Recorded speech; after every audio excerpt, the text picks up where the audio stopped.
қалқанша бездің қызметін 4 қарапайым жолмен жақсартып гипотиреоздың алдын ал. Біріншісі ұйқы режимін сақтау. Адам ұйықтағанда мелатонин гормон бөлінеді. Ол бүкіл гормоналды фонға әсер етеді. Егер сіз кеш ұйықтасаңыз, ағза жеткілікті түрде гормонды алмайды. Бұл қалқанша без қызметінің төмендеуіне алып келеді. Екіншісі дұрыс тамақтанбау.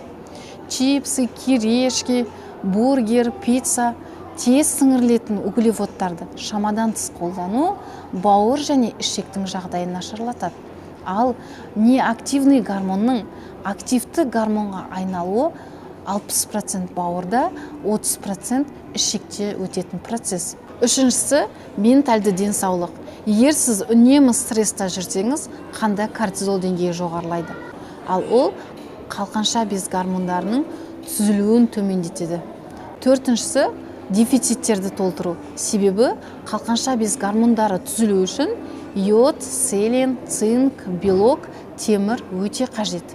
Егер сізде осы витаминдер дефициті болса, қалқанша без гормондары аз түзіледі. Сондықтан гипотиреоз дамуы мүмкін.